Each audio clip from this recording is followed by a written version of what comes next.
Saya akan mengatakan tentang refleksi pembelajaran untuk video inovasi saya. Kelebihan dan kekuatan yang dapat saya kesan dalam pengajaran inovasi ini ialah strategi permainan yang telah saya pilih dapat menjadikan murid berasa seronok, dan saya dapati hasil pembelajaran yang saya ingin capai telah dicapai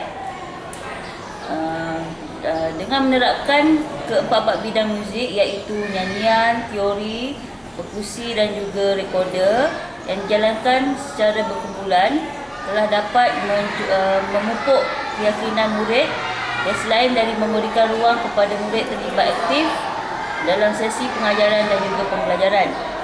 Kekuatan seterusnya, ketegasan dan kelantangan suara serta variasi suara. Bagi saya, suara lantang akan memudahkan murid mendengar, seterusnya membantu pemahaman murid terhadap apa yang disampaikan oleh guru. Selain itu, kelantangan suara juga menunjukkan ketegasan dalam menyampaikan sesuatu. Hal ini kemudian akan memberi kesan kepada tumpuan dan fokus murid. Murid akan lebih tertumpu pada penyampaian isi pelajaran tanpa menghiraukan gangguan-gangguan lain. Selain itu, ketegasan dalam menyampaikan pelajaran juga akan membuatkan murid berasa hormat kepada guru, dan ini menunjukkan objektif pengajaran saya tercapai. Seterusnya, kejelasan memberikan arahan juga merupakan kekuatan yang saya kenal pasti dalam penyampaian pelajaran. Kejelasan penyampaian memainkan peranan dalam kefahaman murid. Lebih-lebih lagi dalam pengajaran murid, perlu bimbingan yang terancang supaya hasil yang dicapai memuaskan. Arahan yang diberi jelas memudahkan murid faham. Seterusnya, melakukan permainan mengikut arahan dan panduan yang telah diberikan. Perwatakan dan gerak-geri serta respon guru terhadap jawapan murid juga menunjukkan dapat menjadi daya tarikan murid untuk mengikuti dan terus terlibat dalam proses pengajaran dan pembelajaran dengan dayanya. Kelemahan yang saya kenal pasti dalam pelaksanaan pengajaran ini ialah ketepatan mengikut masa yang ditetapkan.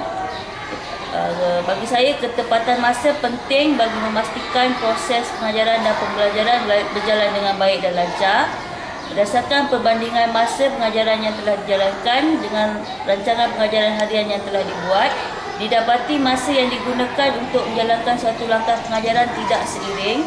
Hal ini disebabkan terdapatnya gangguan-gangguan dan hal-hal lain yang menyebabkan masa yang lebih diambil untuk membuat persediaan bagi memahirkan murid menjalankan permainan.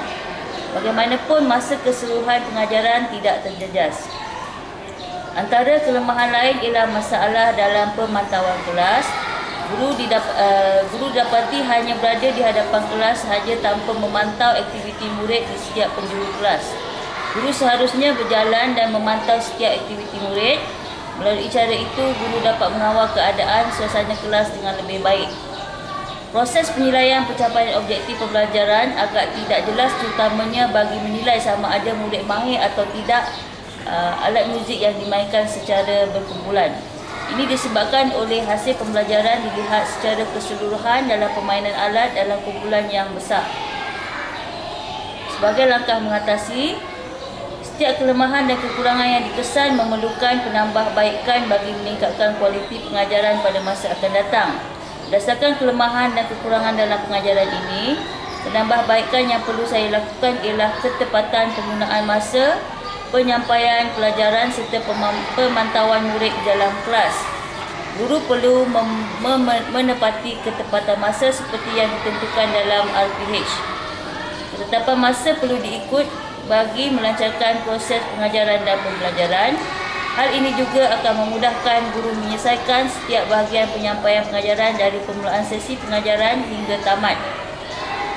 Dan dari itu, guru juga perlu bergerak dan berjalan setiap sudut kelas bagi memantau dan melihat setiap aktiviti yang dilakukan oleh murid ketika pengajaran dan pengajaran berjalan.